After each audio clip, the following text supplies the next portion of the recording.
Well, welcome to the Business Spotlight series. My name is Heather Frierson, and I'm your host of the Business Spotlight podcast.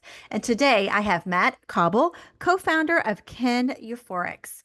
And he's going to be sharing all about his journey to business ownership, the challenges, best practices, and really just share a sneak peek of what it's like to own and found and launch a business like Kin Euphorics. So if this is your first time today, be sure to like and subscribe so that you don't miss a notification every time a new show drops, just like this one. Well, Matt, welcome to the show. I'm so glad you're here. Thank you. So happy to be here, Heather. I came this close to saying Ken because of Ken Euphorics. Funny, that's my dad's name. Oh, is it really? It is. So when I told him the name of Kin, he was like, "Did you name it after me?" And I said, "No, no, Kin, like family." I love it. Well, why don't you set the stage for us and tell us a little bit about a background about you and your business? Yeah, absolutely. So, yeah, my name's Matt Cauble, and I co-founded Kin Euphorics back in 2017 with my partner Jen Batchelor. She, we first introduced each other. We got on the topic of how people want to be healthier, and especially millennials living in the city. We were going to yoga classes, doing all these health tours, going to spas, and at the end of the day, she noticed people were still drinking wine. And something that they always tell you is cut back on drinking, right? When you go to the Mm-hmm. doctor, the number one thing they recommend. So she really saw this opportunity of like, well, you can't just tell people to stop, right? You have to get people something that's more exciting, and you have to, get people inspired. So that's why I ultimately joined forces with her. Before that, I started a company called Soylent. And Soylent is this meal replacement drink that came out in 2013. My co-founder created it in our apartment in San Francisco, and when he released it, we never intended it to be a business, but ultimately so many people wanted it that we turned it into one. That's And amazing. we became the largest crowdfunding, food crowdfunding of all time. Wow. Yeah, we became the fastest growing food company ever, all online back in 2014, 2013.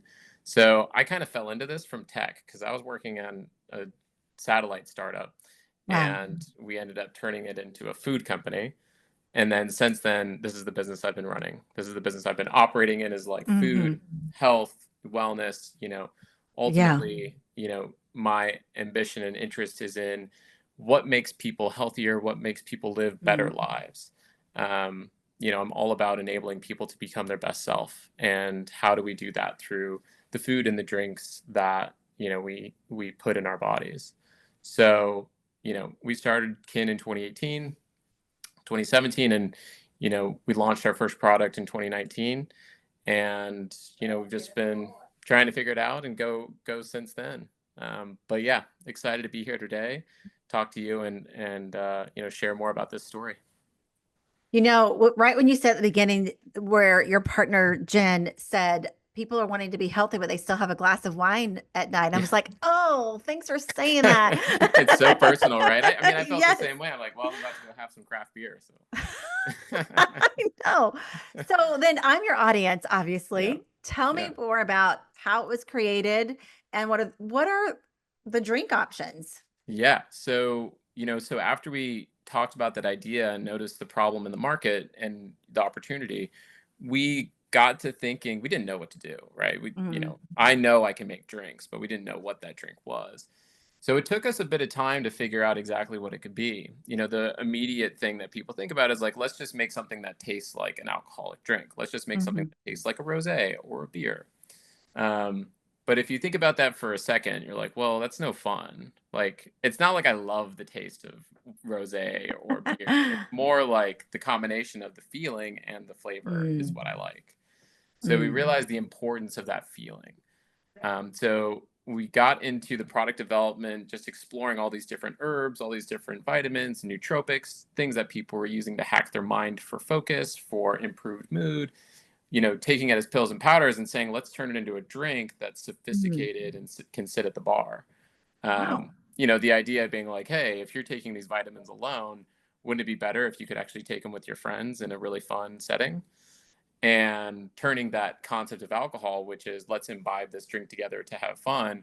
Well, what if we imbibe this drink that's actually good for you to have fun? Mm. So that was our philosophy. That's what we came to. We spent a lot of time asking each other, how do you feel? How do you feel? And uh, so we gained like major empathy, right? We just did this huge empathy. Okay, huge empathy.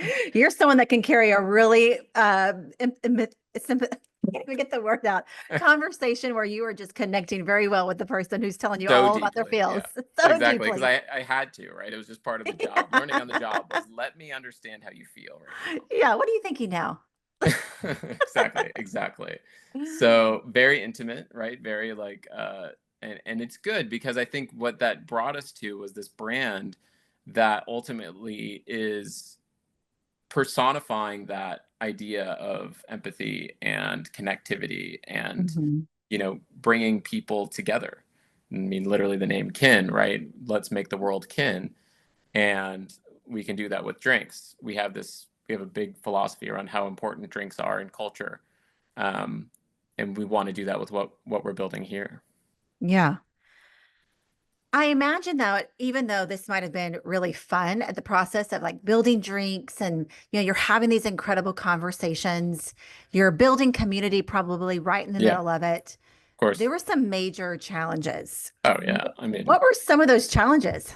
well, when you're dealing with liquid, and you're dealing with a lot of potential problems, and so just making liquid, right? You could have one of many things go wrong, right? You could have, microbiology activity in your water. You could have, just glass breaking. You could have ingredients not shipping, things like that. Fortunately, I had experience, so I could avoid those potholes. Mm-hmm. But you know, the main issue that we have is early on is like we had this promise, and the promise was this is going to be a replacement for alcohol from taste, experience, brand, everything. Like we were promising the world to everyone.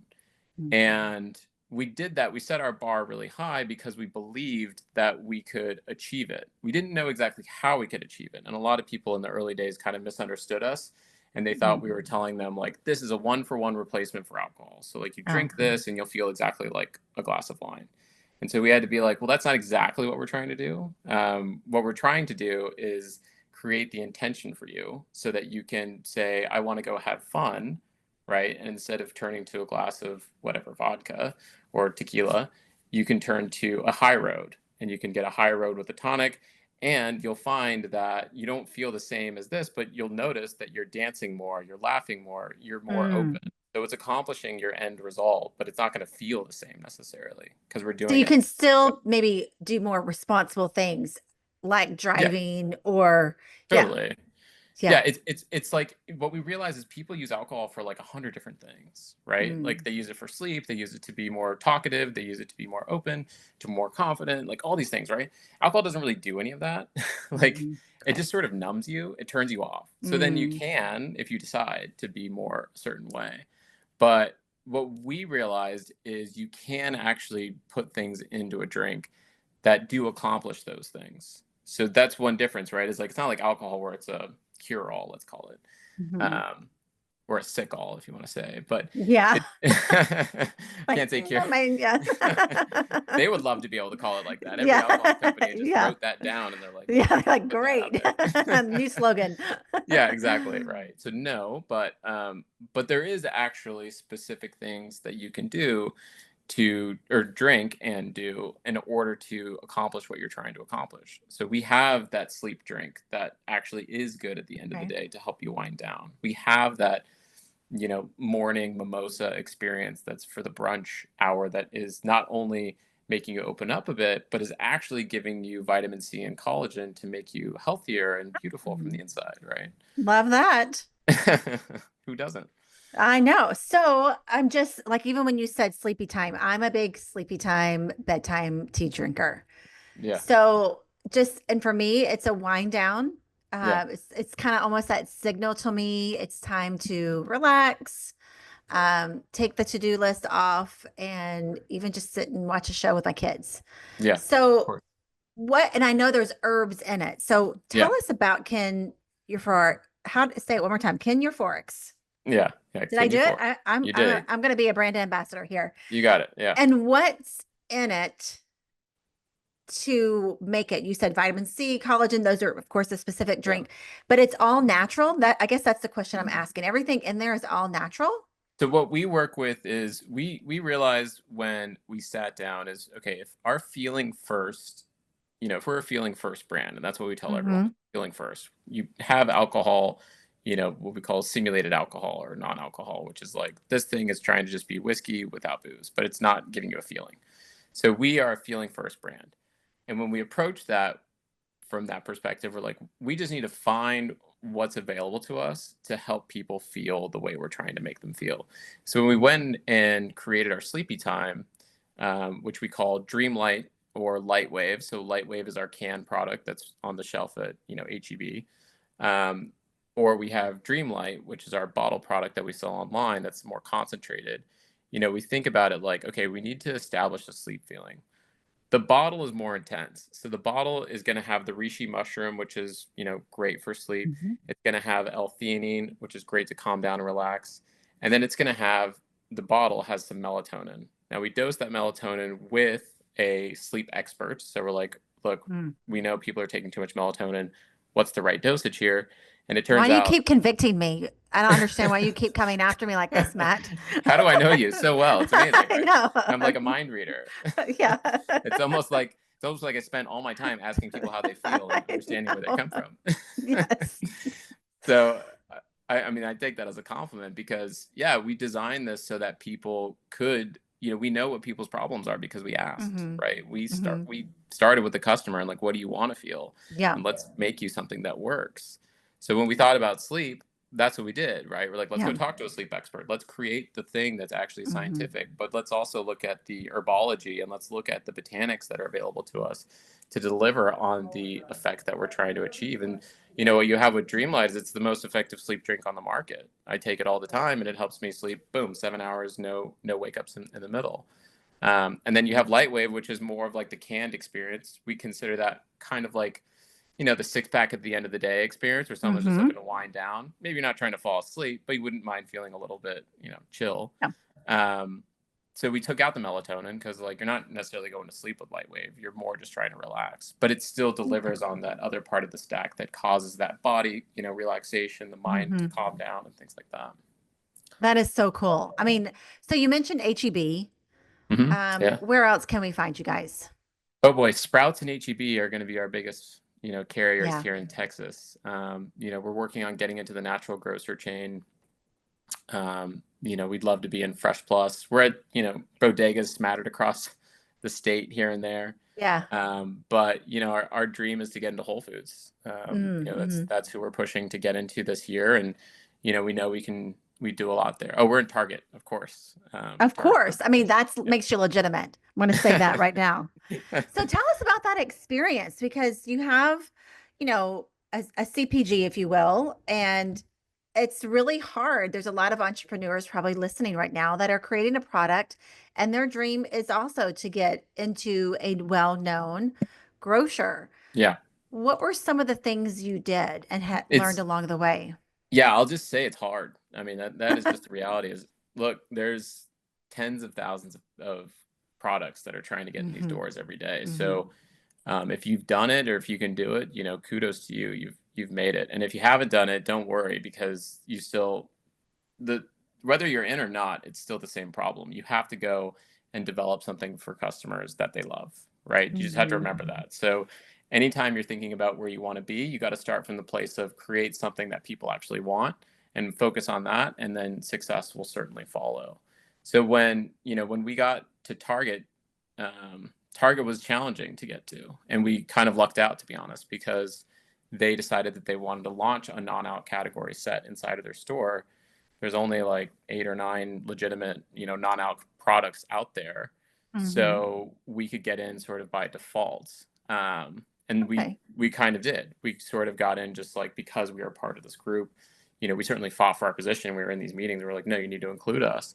But we were able to get in because, this new category they're opening up, they needed to fill it. And so we took that opportunity and we've just like ran with it and done everything we can to be the top seller in Target in the category. Yeah. You mentioned how before Kin Euphonics, you were in another industry and did the crowdfunding. Mhm. How did you fund for this product? Was it investors? Did you do another crowdfunding campaign? We looked at the crowdfunding. So crowdfunding is really tricky.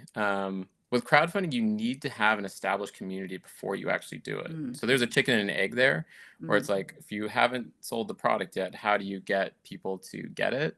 Yeah, yeah. Um, and for our last products, for the last product I did, Soylent, it was just the nature of how my co-founder, my business partner, launched the message. He Hmm. created a blog post, it went viral, people were reading it, tens of that, like he was getting like millions of views on his blog like Wow. monthly.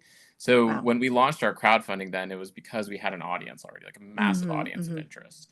When we did Kin, we didn't really have that. We had been focused on formulation, we've been focused on customer and community development locally. So we ended up raising money from venture capitalists in order to Hmm. fund. We did some Yeah. self-funding in order at the beginning to get initial concepts. And once we Yeah. had, a formula that we thought we could wow people with, we took that wowing formula and took it to investors and said, hey, what do you think about this? Given our track record, given where we think the market is Mm. going, do you want to invest? And a lot of investors love the fact that we had a product that they could enjoy, that we had a Hmm. brand. We worked on our brand as well and showed them, look Mm. at how beautiful this is. And then, we focused on the future and saying, hey, this is where people are going. This is where our demographic is going. They want to live a healthier life. We see that alcohol sales are going to start Mm. declining anytime now, and there's going to be a hole that needs to get filled. And sure enough, now it's 8 years later, and that is happening. Wow. Alcohol companies are having massive sales declines, and they're scrambling to figure out how to fill that hole. That's encouraging as a mama, just so you know. With kids that aren't there yet, I'm like, yes. Um, but going the VC route is very challenging. How long did it take you, and what did you do when there were obviously there had to be some no's? How did Of you course, yeah. overcome that? Yeah, so I raised money in my last business, so I've done it before. Something I guess what I'm going to just do is try to talk about how I think about fundraising and investors. I mean, so at the end of the day, an investor is a customer, right? They're a Mm, customer that has to spend a lot more money than a regular customer. Instead of buying one 4-pack of Kin, they have to give us half a mm, million dollars, which we can't even deliver on how much Kin that is. So, they're a customer because they have to believe themselves, and especially in mm, CPG, ultimately you have to think about what that person wants. That person wants to go home, they want to tell their partner, they want to tell someone like, hey, I just invested in this really cool product that you're going to love, right? mm. That's just CPG investing 101. Like I Yeah. we talked to SaaS investors, software Hmm. investors early on, and they loved investing in CPG because they would tell us they would go, hit the slopes with all their buddies. None of them cared about the multi-billion-dollar exit SaaS investments they made. They wanted to talk about the popcorn company they just invested in, right? So when you're thinking about what you're selling to investors, you have to realize, if you're a certain product or brand or category like software or enterprise, that's not going to be necessarily a sexy story. So what you are selling them is pure, just like margin and cash and everything like that. Mm, When you're selling a product, you are selling a dream that they mm. themselves need to see themselves as part of. They want to tell people about it. Yeah. So yes, when we raised money, there was plenty of no's. But ultimately, you know, when they talked to us, they could see that we were confident and we were competent and that we had a Mm, plan and a vision that they could get excited about. And, we got, it was hard to get the first check is the hardest check, mm, obviously. But once you get that first check, things start to snowball. And that's what happened with us. It took us probably 3 or 4 months of talking to a lot of different types of people about it before we got that first check in the door. But then once we got that, things started to move actually quite quickly. So yeah. you kind of just got to tough it out until you get to that part. But the last thing I'll say, an investor, I know I'm saying a lot here, but the last thing I'll No, I say is love it. you have to realize that when you're fundraising, that's all you're doing. And that's a very difficult thing because you Mm, need to be running a business. And running a business is creating a product and talking to your customer. Like that's ultimately what a business is. So when you're fundraising, you're not doing that because you have to spend so much time and mm. energy and focus on meetings and diligence and answering questions and all this other stuff that isn't selling your product. Like going and answering, going to a, investor partner meeting sounds really great, but you remember that means you're not selling to your customer who's actually the one that's supporting your business for the long run.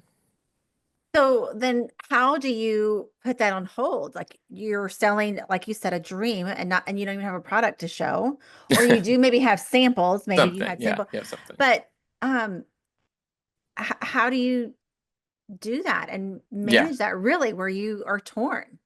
So the first business I did, we didn't, first business we focused on selling to customers first. Then we did Mm, that first and we built our customer base. It was a bit easier on the second time for me to raise money just because I had done it already. yeah, Since I could go into the room and be like, look, I built this experience. business over here. I have experience. Yeah. Help me out over here. So, but what I do regardless every time is I put 3 months. I just say fundraising is now 3 months long. We're starting here. We're going to focus for these 3 months and then it's over. And if Mhm. we raise money, we raise money. If we don't raise money, we have to get back to work because ultimately the investor market is a feedback loop of, and they're ultimately Mm. checking, do you have enough customers? Do you have enough validation? Validation can be experience, for instance. So if you spend those 3 months and you don't get anything, don't take it personally because all it's saying is you just don't have the customer validation yet. Mm. So go back to work, get that customer validation, and then when you have improved it, when you've grown the business, Yeah. go back to market. But you can't be doing both, is what I'm trying to say. You actually can't Yeah. be trying to validate customer and grow while you're raising money.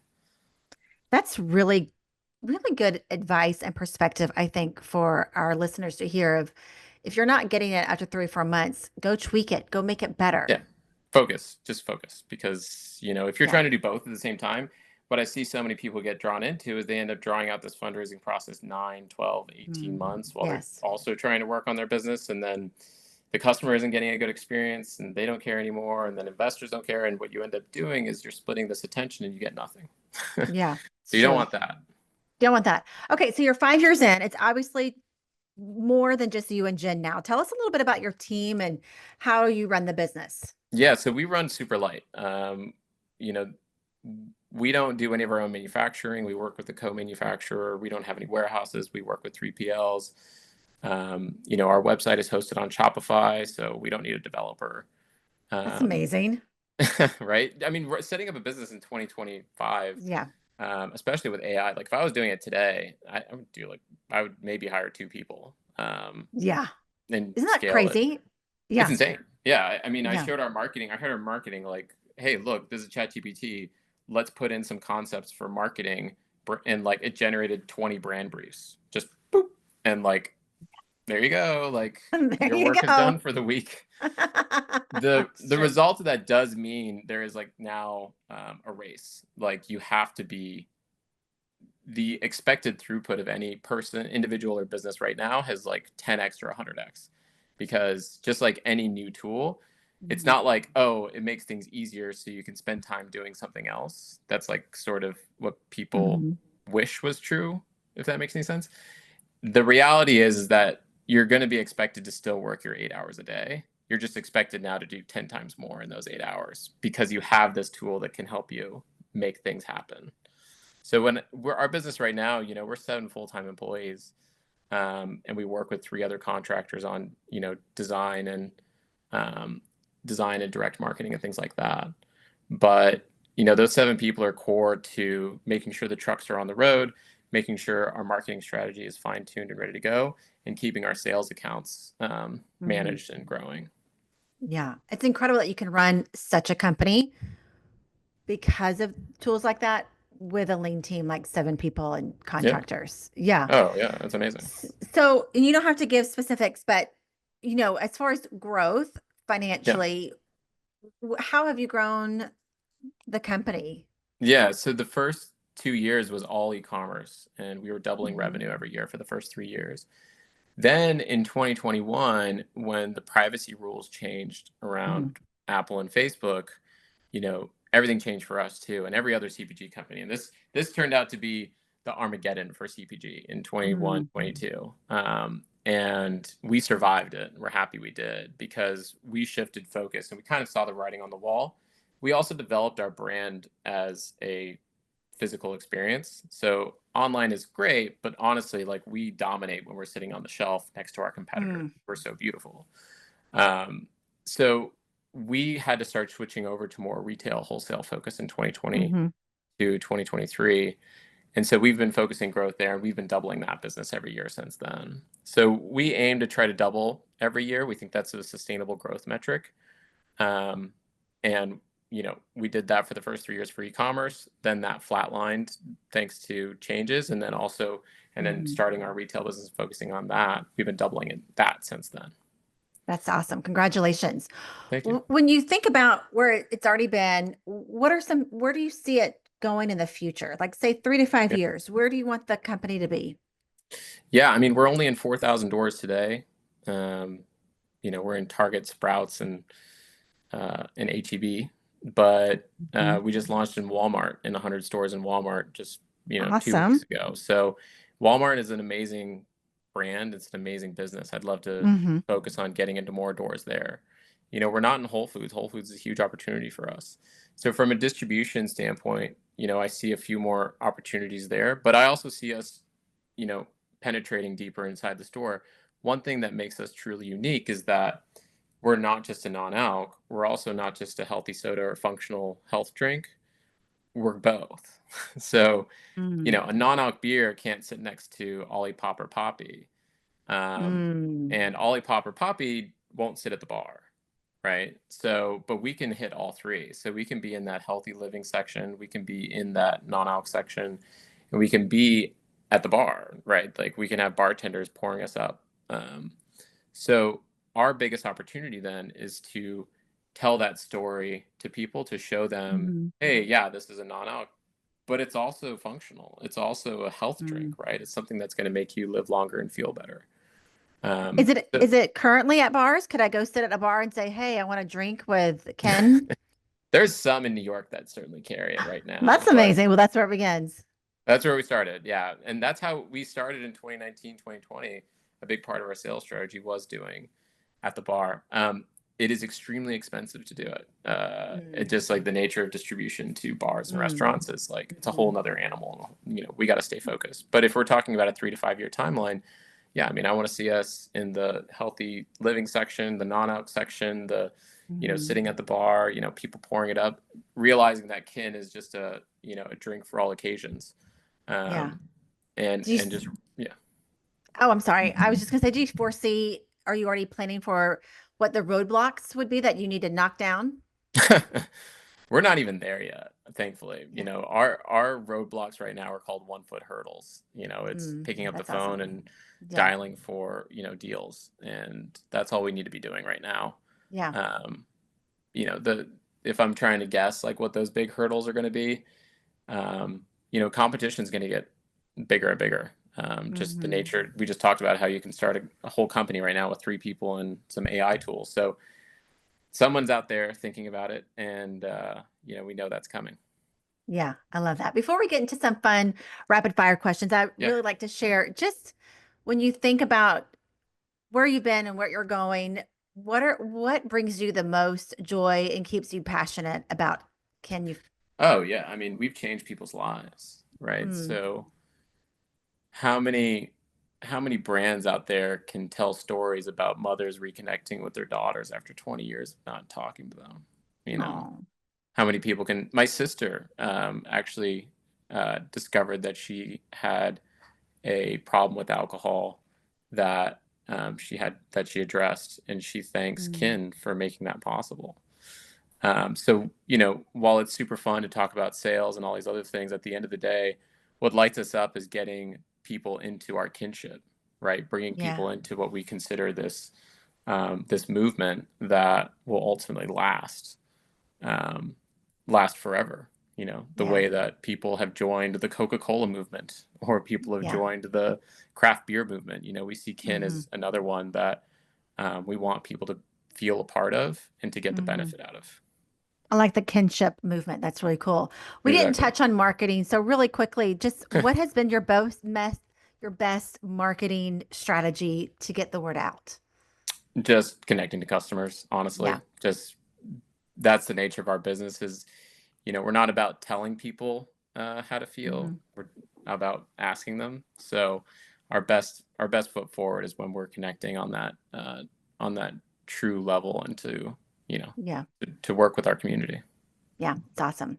All right. Well, I would love to hear more because I think this is Yeah. cool. And I'm going to go buy some right after this for sure. But for Good. right now, I'm ready to have some fun and get into some Yeah, rapid fire questions. What do you say? for sure. Yeah, let's do it. All right. What would you say is the key to success for you? Humility. Mm, I like that. What advice would you give to other business owners? Follow your own path. You have for sure. It's All the right. only thing Book or that works. pod. Yeah. Book or podcast. What are you reading or listening to right now? Oh, I am reading Mastery by Robert Greene. Okay. Um, I've heard of that. it's a great book. It's really fun to talk about how to become a master in something. Mm, It's an easy read, and but it's full of. I love it because it's full of fun historical anecdotes. yeah. That's awesome. Okay. I'm gonna go look that up. All right. This is a fun one. If you had a little bit of magic dust and could sprinkle it anywhere in your business, where would you sprinkle The product, it? How make it better. so? Oh, Mm. I would just, I would make it taste better. I would make it feel better. I would do anything to make it perfect. Yeah, I love that. Well, before we get to the final question of the day, share with everyone how they can follow you, purchase your product, all the things. Yeah, look, follow Kin. We're Kin Euphorics on Instagram. Follow my co-founder, Jen of Kin. She's very active in posting there. And, go ahead and buy from our website at kineuphorics.com. Awesome. All right, final question of the day, which I love so much, and that's Yeah. what's inspiring you today, Matt? Oh, wow. My kids. Oh, how old are your kids? Can we ask? Yeah, 4 and 2. Oh, you're in the sweet Light me up every stage. day. That's amazing. I love that so much. Well, this has been such a great show. Thank you so much for just Thank you. sharing the story. I know there was a lot of benefit to our audience of just hearing the how you overcame and got to where you are today, even as a CPG product and places like Target. So cool and amazing. So I just want to encourage everyone that's watching to be sure to save this show because Matt really did have some great words of wisdom. And of course, we want you to like and subscribe so that you get a notification every time a new show drops, just like this one. But thanks to everyone for joining us today. But a special thank you to you, Matt. It was awesome. Thanks for being my guest. Thank you, Heather. I really appreciated it. Yeah, it was so much fun. You're welcome. Until next time. Bye bye.